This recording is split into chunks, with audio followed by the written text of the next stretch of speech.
Hey, this is John, and I hope you're having an amazing day. In the last video around setting and achieving goals, I shared with you the Exceptional Life Blueprint that I use to write down my goals, and I also asked you to start thinking about what is it that you really want to achieve in the next 6 to 12 months.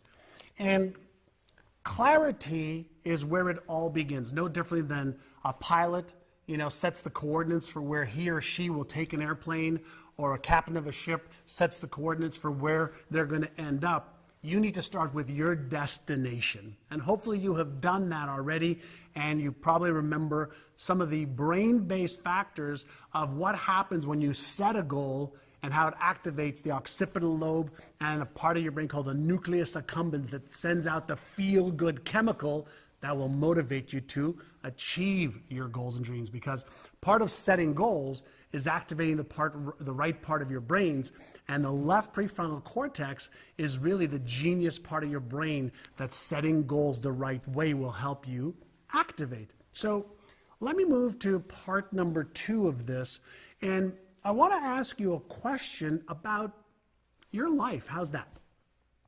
Does it matter to you if your life has any purpose or meaning to it? See, I made a decision based on what I knew about neuroscience that when I got deep to understand why am I here, like what do I want to achieve, why do I exist, it started giving me a little bit different of motivation to do what I want to do. So think about it this way. Will it matter to you if you live your life and get to the end of it feeling like you could have done more or become more? What would you feel like if you got to the end of your life and you felt like, I should have done more with my life? Should you? Could you? Would you? What are the questions you're going to be asking yourself?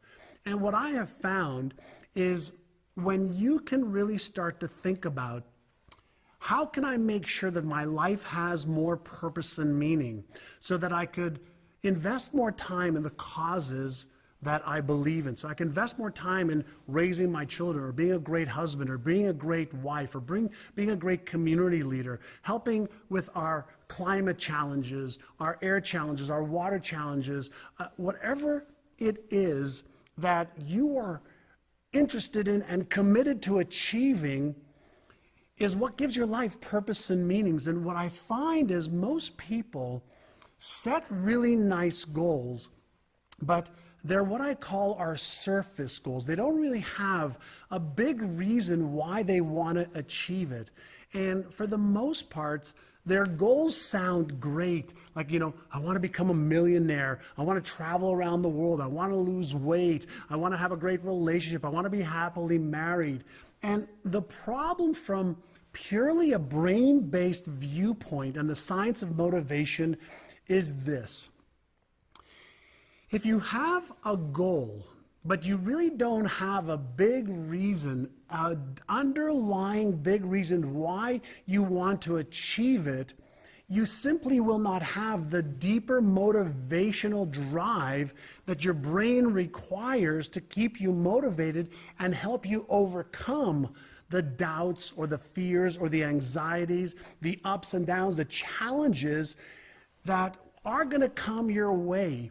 And there's something else that's really, really important in the science of achieving goals, and it's something that neuroscientists call the switch cost. Let me explain.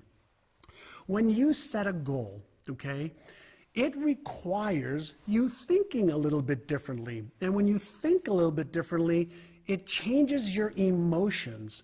And when your emotions change, you actually set off a neurological response in your brain that causes you to feel uncomfortable. And when you change your behavior, whether it's to lose weight and change your diet, or to make more money, or make more calls, or leave a relationship you're unhappy with, what happens is the neurological changes that occur in your brain is something that people feel uncomfortable when that happens.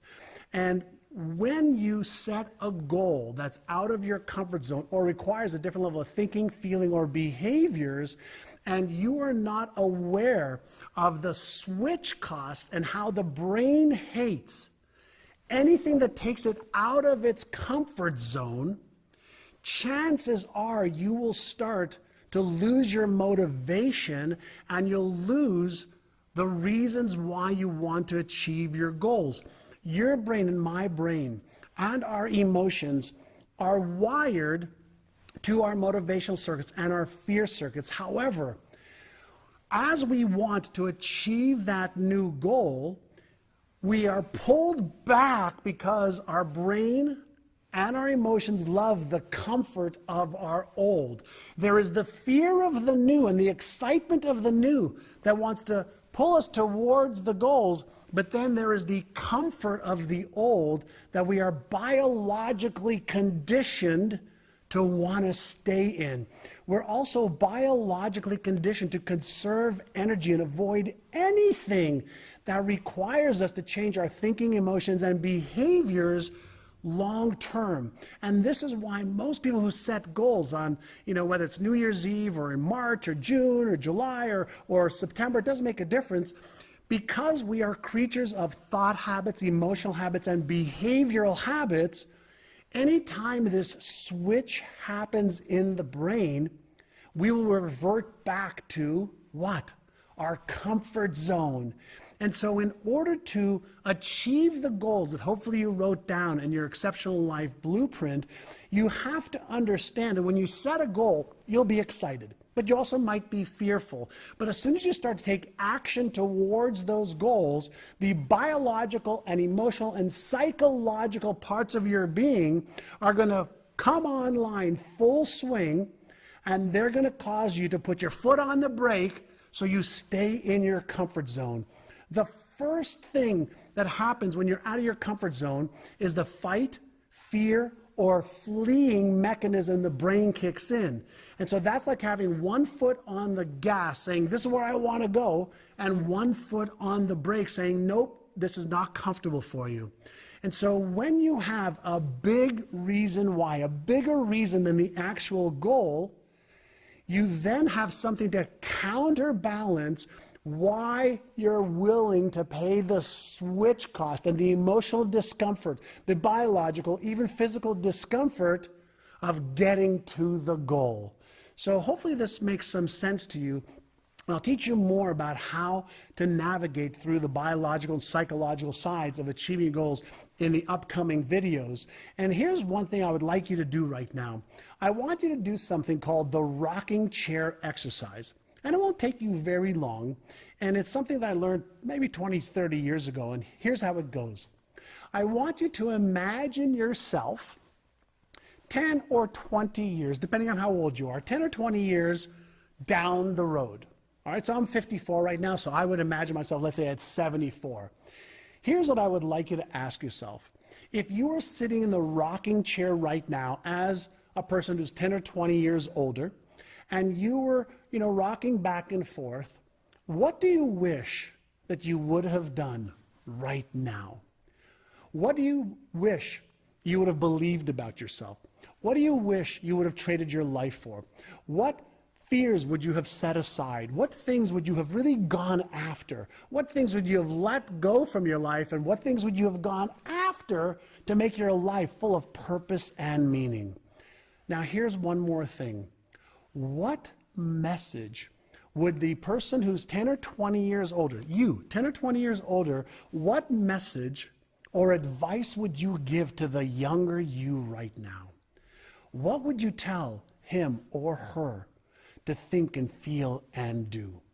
Because when you can start moving yourself to your future and looking back at your present self, you can actually be quite wise with the advice you're going to give yourself. So here's what I would love you to do as part of this next exercise that will really help you with achieving your goals.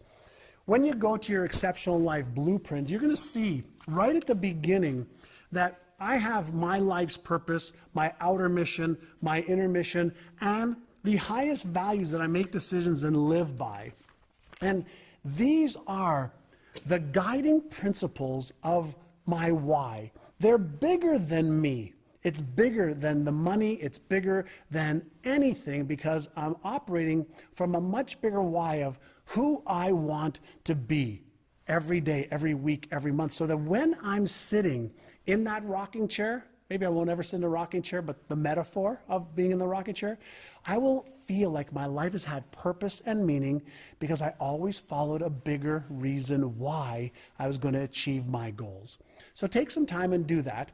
And in the next video, I'm going to share with you the proper way to create your plan of action so that you don't feel overwhelmed and that you don't scare yourself out of doing what you need to do to actually achieve your goals. One of the things I always see is people setting goals, and when I say to them, well, how are you going to achieve them? They go, well, what do you mean? Well, you need a plan, and I'll show you how to plan really, really well. All right? So for today, I'd love you to do this. Share with me below, okay, on this page, your biggest reason why you want and why you must achieve your goals.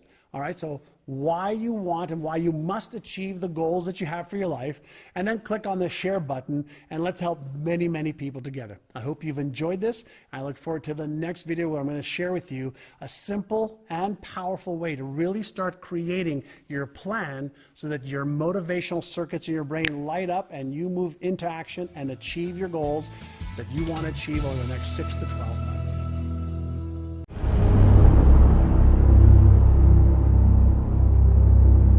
You can live your dream.